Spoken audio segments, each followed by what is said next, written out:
The Cracker Barrel rebrand fiasco is a two-part problem and is becoming more and more common in the United States and in Europe nowadays.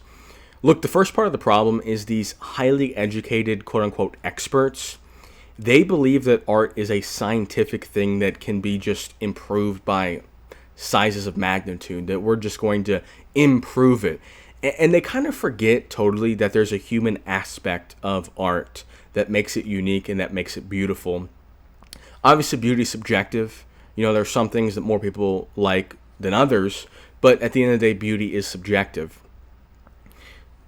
One thing about it, though, when it comes to art, for something to be beautiful, it has to be real.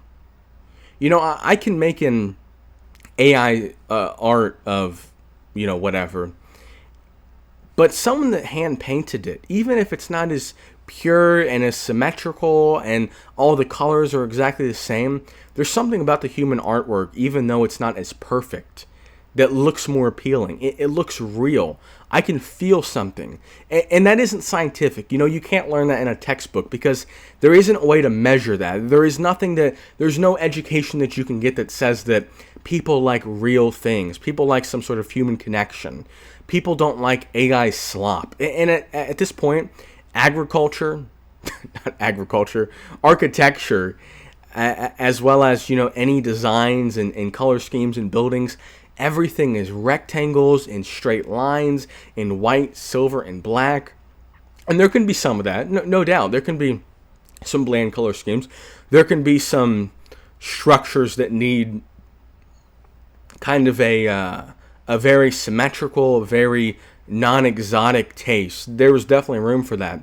But everything is becoming that. You used to see these beautiful handrails with these insane designs. And maybe you even think they look tacky. Maybe you think they're overdone. Maybe you don't think they look aesthetically pleasing. But what they do look real. A human designed that. That wasn't made by a robot. That was made by a human. There's some sort of human connection to that. That like someone thought that looked beautiful, and I'm observing that person's artwork. I don't want to observe a computer's artwork. I don't want to look at this person designed this because it said it in a textbook that this is the correct design. I want to see what you design. I want to see the beauty of your own artwork. Our artwork can't be taught. You can't teach someone how to make something look beautiful. It just kind of is. And I know that to some degree is kind of a cop-out because I'm saying that their artwork and their architecture doesn't look as beautiful. And to some degree it is a cop-out because I'm just saying I'm right and you're wrong, and I'm sure they would say the opposite. But there is no humanity to it. It just is slop. It's cold, it's dreary, it's not warm. I don't feel anything. I said in my previous video talking about why Cracker Barrel's rebrand is a disaster. And I made kind of a funny comment, I guess I'd say, that, even those old grandpa decorations that might have some mold on them and might have some broken wood and some old screws, and even if I get some dust flying onto my meal, I'd be fine with it because I just feel something.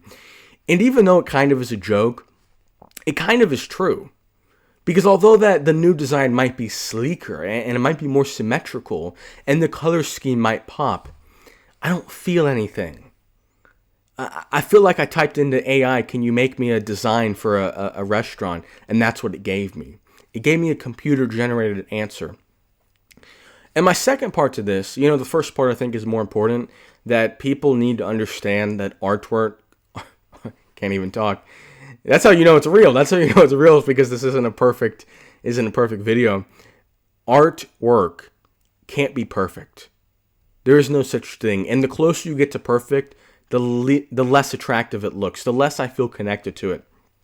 The second part to this is, I think, and this might be a reach, I don't have any sources, I don't have any studies, I don't have anything for you. I think these people in charge of these companies and these designs, I think they're miserable. And I think they want people to be miserable with them. Misery loves company.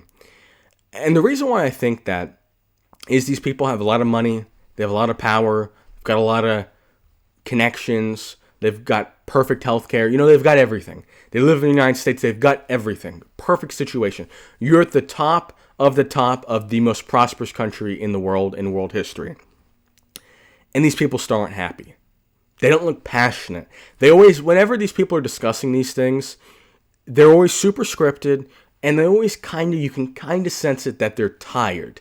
They're not excited about talking about the design. You know, it'd be one thing if the Cracker Barrel CEO came out and she was just passionate, she was on it, she was defending it, and she was defending it. If you watch the interviews, she was defending it.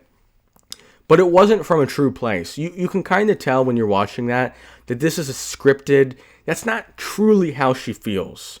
If she truly felt that way, it would be one thing, and to some degree I would probably have to accept it. But that isn't really what she feels. There's something behind it that I can't prove. I can't prove that this lady's miserable, that the other people that are designing these things, the other people that are designing the handrails and the everything, people that are making the artwork of just a blank white piece of canvas, I can't prove it. But there's some sort of envious nature to these people about how there's people in the United States who are poor, who have bad health, who don't have relations, that don't have anything. You know, they've got nothing. They're uneducated. And these people can still go into a Cracker Barrel that might be a little dirty, you know, that there might be people dropping stuff, there might be some noise, and they still can enjoy that experience. I think these people hate that. They don't want you to enjoy things outside of their parameters. They can't accept it. They can't accept that some people can be happy under any circumstances. They don't like that you can go into a Cracker Barrel and there's just random stuff all over the place. Maybe it's dusty. Maybe the color scheme doesn't match. They don't like that you're able to be happy when they can't be happy.